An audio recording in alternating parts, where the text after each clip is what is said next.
କହୁଥିଲି ଯେ ଏଇଠି ଦେଖିଛି ଗାଡ଼ି ଭଲ କ୍ୟାସ୍ ଗୋଟେ ଦିଟା ପାଇଯାଏ ସେଇ ଟଙ୍କାରେ ତୋ ଗୁଡ଼ ଅପରେସନ କରିବି ନା ମୁଁ କାହା କଥା ଶୁଣିବିନି ସମସ୍ତେ ମତେ ଡାକି ଦେବାକୁ ବସିଛ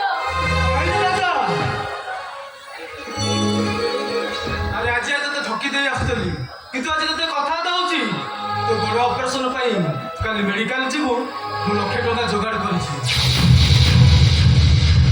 ଲକ୍ଷେ ଟଙ୍କା ଏତେ ଟଙ୍କା ତମେ ପାଇଲ କୋଉଠୁ ସେ ସବୁ କଥା ଜାଣିବା ତମର ଆବଶ୍ୟକ ନାହିଁ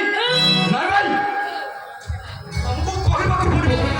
ଏତେ ଟଙ୍କା ତମେ ପାଇଲ କେଉଁଠୁ ଏଇ 100 ଟଙ୍କା ଯାହା ପାଇଛ ସପନ ହେଲେ ଲକ୍ଷେ ଟଙ୍କା ଆଣିଲ କୋଉଠୁ ଆରେ କୋଉଠୁ ଆଣିଲ ତମେ ଲକ୍ଷେ ଟଙ୍କା କହିଦଉନ ବାବା আর তুমি কাহিଁକି ମୋତେ ବାରମ୍ବାର ବାଧ୍ୟ କରୁଛ ମୁଁ ତମମାନଙ୍କୁ କିଛି କହିପାରିବିନି 4 ଦିନ ହେଲା ତମେ ଘରେ ନଥିଲ ଆଉ 4 ଦିନ ପରେ ହଠାତ୍ 1 ଲକ୍ଷ ଟଙ୍କା ସାଥିରେ ଧରି ଘରକୁ ଫେରିବ ତ ନିଶ୍ଚୟ ଆମମାନଙ୍କ ମନରେ ସନ୍ଦେହ ସୃଷ୍ଟି କରିବ ତମେ ସମସ୍ତେ ମୋତେ ବିଶ୍ୱାସ କର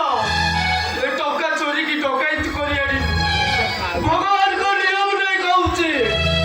ଏ ଟଙ୍କା ମୁଁ କୌଣସି ଔଷଧ ଉପାୟରେ ଆଣିନି ତାହେଲେ ଟଙ୍କାର କଣ ତମେ ଦାନର ପାଇଲ ହଁ ଜଣେ ମହାପୁରୁଷ ଦାନ ଦେଇ ଦେଇଛନ୍ତି ନା ମିଛ ଆଖି ଦେଖି ମୁଁ ଠିକ ଜାଣିପାରୁଛି ଏ ଟଙ୍କା ପଛରେ କିଛି ଗୋଟେ ରହସ୍ୟ ଲୁଚି ରହିଛି ସତ କୁହ ଭାଇ ଏତେ ଟଙ୍କା ତମେ ପାଇଲ କେଉଁଠୁ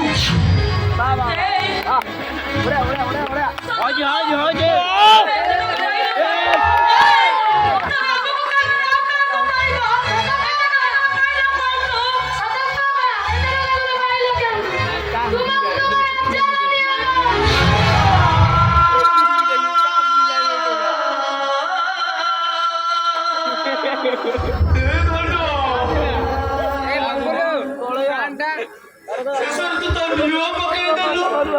ଆରେ ପାଗଳା ତୋ ମୁହଁରେ ଟିକେ ଖୁସି ଦେଖିବା ପାଇଁ ମୋ ଜୀବନଟାକୁ ବାଜି ଲଗେଇ ଆଉ ଯଦି ସତଟା ଜାଣିବାକୁ ତମେ ତାହେଲେ ଶୁଣ 1 ଲକ୍ଷ ଟଙ୍କା ବିନିମୟରେ ମୁଁ ମୋର ଗୋଟେ କିଡନୀ ବିକ୍ରି କରି ଦେଇଛି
मुंड पर परीक्षा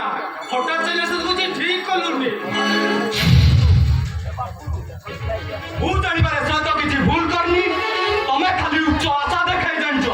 किंतु स्वप्न देखे से स्वप्न को साकार करबा जानिन तू एमिति कर कहछु से किसी भूल कहूनी भाई कोन डॉक्टर तमे खर्च कर बेंगलोर के पढ़ाइबा मु जब बेंगलोर आसली जानिछु